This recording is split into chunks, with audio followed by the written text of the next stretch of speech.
ሚስጥሩን ለሁላችንም ይግለጥልን። ይሄ ያዝነው ጊዜ ዘመን በቤተ ክርስቲያናችን ዘመነ አስተርእዮ እየተባለ ይገለጣል፣ ይተረጎማል፣ ይመሰጠራል። አስተርእዮ ማለት መገለጥ፣ መታየት፣ መጉላት፣ መዳሰስ ማለት ነው። ይህን ስንል ከዚህ በፊት ያልታየው ታየ፣ ከዚህ በፊት ያልተገለጠው ተገለጠ፣ ከዚህ በፊት ያልጎላው ረቂቁ ጎላ፣ ገዘፈ፣ ከዚህ በፊት ያልተዳሰሰው ተዳሰሰ ማለታችን። ይሄ ወልደ አብ ወልደ ማርያም ኢየሱስ ክርስቶስ በተለየ አካሉ ከመቤታችን ከንጽሕተ ንጹሐን ድንግል ማርያም በነሳው ሥጋ በዚህ ዓለም ላይ ተመላልሷል፣ ተገልጧል። ይሄ ብቻ አይደለም። ጌታችንና መድኃኒታችን ኢየሱስ ክርስቶስ በዚህ ምድር ላይ ሲመላለስ ከፈጸማቸው አንዱ እንግዲህ ሁልጊዜም እኛም ስናከብረው ስናስበው የነበረው ጥምቀቱን ነው፣ ልደቱ ነው። በዚህ ሁሉ የተገለጠው ከዚህ በፊት ያልተገለጠው ያልታየው መለኮት ነው የተገለጠው። እንግዲህ ተመልከቱ፣ አስተርእዮ ማለት ይሄ ማለት ከሆነ አስተርእዮ ማርያም ስንል ምን ማለታችን ነው? እሱን ጠቅሼ ባጭሩ ነው የምቋጨው። ምክንያቱም ተመልከቱ፣ አስተርእዮ ማለት መገለጥ ነው፣ መታወቅ ነው፣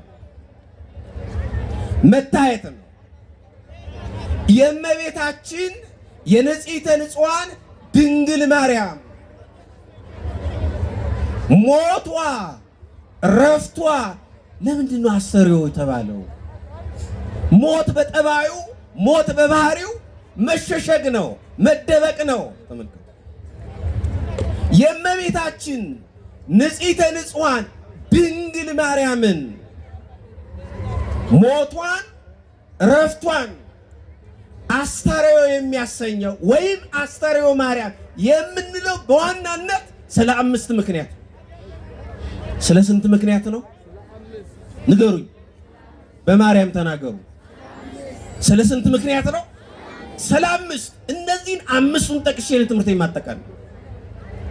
የመጀመሪያው የእመቤታችንን የንጽሕተ ንጹሐን ድንግል ማርያምን ሞቷን ረፍቷን አስተርእዮ ያሰኘው እግዚአብሔር ወልድ በተለየ አካሉ በተዋህዶት ሥጋ በተገለጠበት፣ በታየበት፣ በተዳሰሰበት፣ በታወቀበት በዘመነ አስተርእዮ በማረፏ ረፍቷ በዚያ ዘመንና እንዲሁም ደግሞ በዓለ ረፍቷን የምናከብረው በዚሁ ዘመን ስለሆነ የእመቤታችን ንጽሕተ ንጹሐን ድንግል ማርያምን ረፍቷን አስተርእዮ ማርያም እንላለን።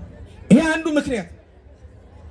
ሁለተኛው የእመቤታችንን የንጽሕተ ንጹሐን ድንግል ማርያምን ረፍቷን ሞቷን እያሰብን እያዘከርን አስተርእዮ ማርያም የምንልበት ሁለተኛው ምክንያት በዕለተ ረፍቷ በዕለተ ሞቷ በአጸደ ሥጋና በአጸደ ነፍስ ያሉ ቅዱሳን አበው ነቢያት፣ ሐዋርያት፣ ሰማዕታት ከያሉበት ተሰባስበው በኢየሩሳሌም በቤተልሔም በግልጥ ታይተዋል፣ በግልጥ ተገልጠዋል። ስለዚህ የእመቤታችንን ሞቷን ሁለተኛ አስተርእዮ ማርያም ያሰኘው ይሄ ነው።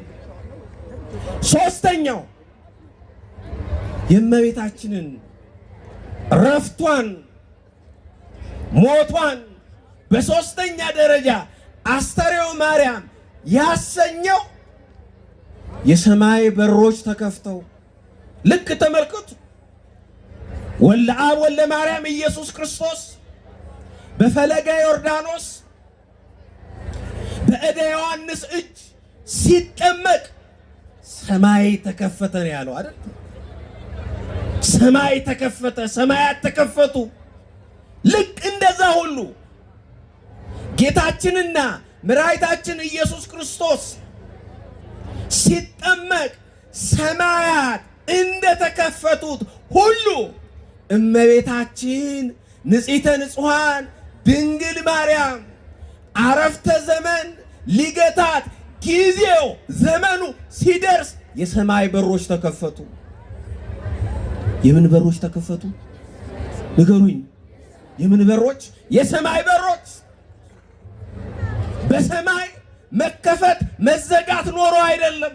የሚከፈት የሚዘጋ ሰማይ ኖሮ አይደለም። አንድ በር፣ አንድ ቤት፣ አንድ መስኮት ሲከፈት ከዚህ በፊት ያልታየው ከውስጥ እንደሚታየው ሁሉ ከዚህ በፊት ያልታየ ያልተገለጠ ልዩ ታምር ታይቷል። በእመቤታችን በዕረፍቷ ቀን ሰማያት ተከፈቱ። የሰማይ በሮች ተከፈቱ። የሰማይ በሮች ተከፍተው ሰማያውያን መላእክት ወደ እመቤታችን ሲወጡ ሲወርዱ እየፈሩ እየተቡ እየተንቀጠቀጡ ከሰማይ ሲወጡ ሲወርዱ በጉልህ በግልጽ ታይተዋልና የእመቤታችን ዕረፍቷ አስተርእዮ ማርያም። ይህ ስንተኛው ነው? ስንተኛው ነው? ሶስተኛው። አራተኛው የእመቤታችንን ዕረፍቷን ሞቷን አስተርእዮ ማርያም የሚያሰኘው አራተኛው ምክንያት በዕለተ ዕረፍቷ እመቤታችን ንጽሕተ ንጹሐን ድንግል ማርያም በምታርፍበት በሞቷ ዕለት ብዙ ገቢረ ተአምራት ታይተዋል። እሷም ብዙ ገቢረ ተአምራትን ስትሰራ ስትፈጽም ታይታለች። ስለዚህ ሞቷ አስተርእዮ ማርያም ተባለ። አምስተኛውና የመጨረሻው የእመቤታችን የንጽሕተ ንጹሐን ድንግል ማርያም ሞቷ ዕረፍቷ አስተርእዮ ያሰኘው አምስተኛው ምክንያት ወልደ አብ ወልደ ማርያም ኢየሱስ ክርስቶስ የተወደደው ልጇ በኪሩቤልና በሱራፌል ላይ ተቀምጦ እመቤታችን ንጽሕተ ንጹሐንን ድንግል ማርያምን ወደ ራሱ ሊወስዳት በግልጥ በጉልህ በቤተልሔም ታይቷል፣ በኢየሩሳሌም ታይቷል። ስለዚህ ሞቷ ምን ተባለ? አስተርእዮ ማርያም። የተወደዳችሁ እግዚአብሔር ቤተሰቦች እመቤታችን ንጽሕተ ንጹሐን ድንግል ማርያም ምንም እንኳን ኃይል አራማዊት አለመሆኗን ለመግለጽ እመቤታችን ንጽሕተ ንጹሐን ድንግል ማርያም ምንም እንኳን ሥጋ መልበሷን የሰው ሥጋን የለበሰች መሆኗን ለማስረገጥ ጌታችንና መድኃኒታችን ኢየሱስ ክርስቶስ በፍርዱ በፍርዱ አድሎ የሌለበት መሆኑን ለማስረገጥ ምንም እንኳን ሞት ቢያገኛትም አረፍተ ዘመን ቢገታትም የእመቤታችን ሞት ግን እጅግ ይደንቃል። የእመቤታችን ዕረፍት ግን እጅግ ይገርማል። ለዚህም ነው እኮ ሊቃውንቱ ሲያዜሙ እኮ እንዲህ የሚሉት ተመልከቱ። ለምን ይዚያር ኃያል በኃይሉ ወባይል በብዛ ብህሉ እያድረወ ሞተ ክርስቶስ ለሥጋ ባሉ ሞት ሰለማዋት ይደሉ ሞታ ለማርያም ያጽብለ ኃያል ለምን በኃይሉ ይመካል ባለጸጋስ በሀብቱ ብዛት ለምን ይመካል? ለምን ይመጻደቃል? ክርስቶስ አካሉ ለሆነችው የሥጋ አካሉ የሥጋ አካሉ ለሆነችው ለድንግል ማርያም በሞት አላደላም። ሞት ሰለማዋት ይደሉ ሞታ ለማርያም ያጽብለ የሷስ ሞት እጅግ ይደንቃል። ሞት ለሚገባው ሰው ሞት ይገባዋል። ግን አለ የድንግል ማርያም ሞቷ እጅግ ይደንቃል። የድንግል ማርያም ሞቷ እጅግ ያስደምማል። የድንግል ማርያም ሞቷ እጅግ ይደንቃል። ለምንድን ነው የሚደንቀው? ራሱ ወልደ አብ ወልደ ማርያም ኢየሱስ ክርስቶስ እኮ ሞቷል። ራሱ መድኃኔ ዓለም ክርስቶስ እኮ ለቤዛ ዓለም ሞቷል። ነገር ግን ተመልከቱ የእመቤታችንን ሞቷን እጅግ የሚያስደንቁት ሶስት ነገሮች ናቸው። የመጀመሪያው ልጇ ሕይወት ነው። ተመልከቱ የሞተችው ድንግል የሞተችው ንጽሕት ድንግል ማርያም የሕይወት እናት የሕይወት ክርስቶስ የሕይወት ምንጭ የሆነው ክርስቶስ እናት ናትና ሞቷ ያስደንቃል። ሞቷ ያስደምማል። ሰው ቢሞት እርጅና አግኝቶት ነው፣ ሕመም አግኝቶት ነው፣ ጻር አግኝቶት ነው፣ ሕማም አግኝቶት ነው፣ ድካም አግኝቶት ነው። እመቤታችን ንጽሕተ ንጹሐን ድንግል ማርያም ምንም እንኳን ሰው ብትሆንም ምንም እንኳን ተመልከቱ የአምላክ እናት ብትሆንም እንደ ሰው ጣር አላገኛትም፣ ጋር አላገኛትም፣ እርጅና አላገኛትም፣ ድካም አላገኛትም። ስለዚህ ሞት ግን አሸነፋት።